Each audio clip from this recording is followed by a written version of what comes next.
Assalamualaikum warahmatullahi wabarakatuh. Perkenalkan, saya Miko Fatihah Eka Riswanda dari Program Studi S1 Sosiologi Universitas Negeri Surabaya dari kelas 2018A.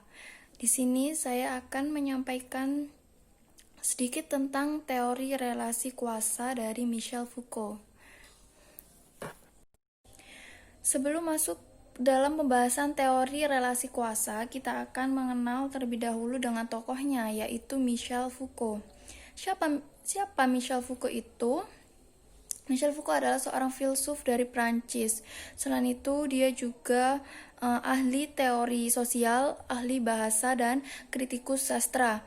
Nah, Michel Foucault lahir di Prancis pada tanggal 15 Oktober 1926 dengan nama lengkap Paul Michel Foucault. Nah, Foucault meninggal di Paris pada tanggal 25 Juni 1984 atau di umurnya yang ke-57 tahun. Teori yang dipaparkan oleh Foucault dapat kita gunakan sebagai kacamata untuk melihat berbagai fenomena sosial seperti konstruksi sosial, struktur kurikulum, sampai pada seksualitas. Pemikiran Foucault banyak dipengaruhi oleh Nietzsche. Tetapi meskipun demikian, Foucault tidak sepenuhnya menjadi pengikut dari Nietzsche. Mengapa? Karena bagi Foucault, Nietzsche adalah seseorang yang orisinal.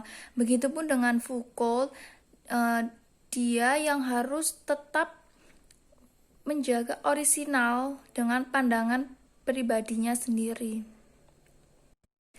Konsep kekuasaan Foucault berbeda dari konsep yang mewarnai perspektif politik dari sudut pandang Marxian dan Weberian. Menurut Foucault, kekuasaan tidak dipahami dalam suatu hubungan kepemilikan sebagai properti atau perolehan, bahkan privilege atau hak istimewa yang dapat digenggam oleh sekelompok kecil masyarakat yang itu pun bersifat dapat terancam punah. Kekuasaan bukan merupakan fungsi dominasi dari suatu kelas penguasa yang didasarkan pada penguasa-penguasa atas ekonomi atau manipulasi ideologi dalam tanda kutip konsepnya Marxian, dan juga bukan berkat suatu karisma dalam tanda kutip konsep Weber. Menurut Foucault, kekuasaan dipandang sebagai relasi yang beragam dan tersebar seperti jaringan yang mempelajari tentang ruang lingkup yang strategis.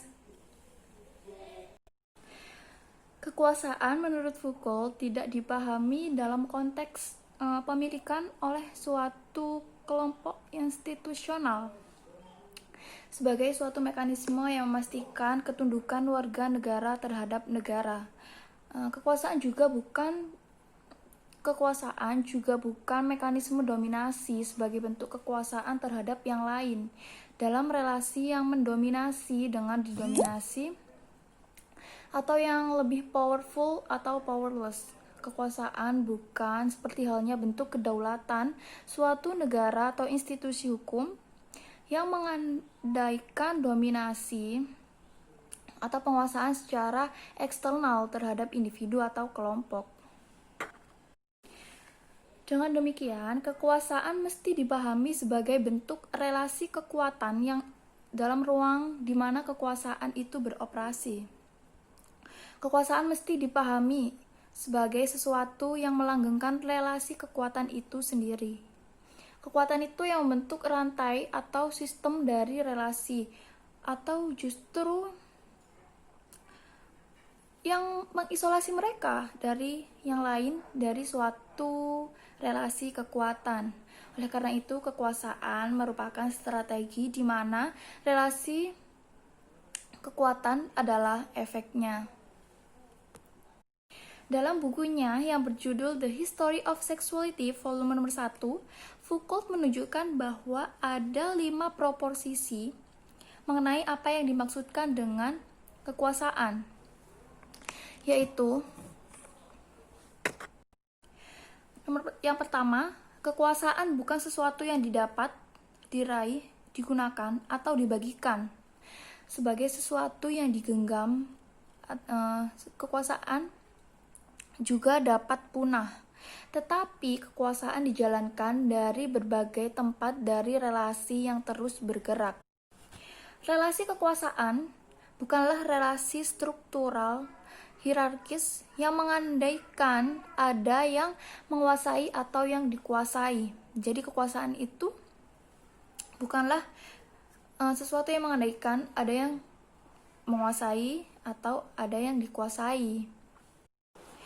Yang ketiga, kekuasaan itu datang dari bawah yang mengandaikan bahwa tidak ada lagi distingsi binary opposition karena kekuasaan itu mencakup keduanya. Relasi kekuasaan itu bersifat intensional dan non-subjektif. Dan yang terakhir yaitu, di mana ada kekuasaan, di situ pula ada anti kekuasaan atau resistance. Dan resistensi ini tidak berada di luar relasi itu. Setiap orang berada dalam kekuasaan, tidak ada satu jalan pun untuk keluar darinya.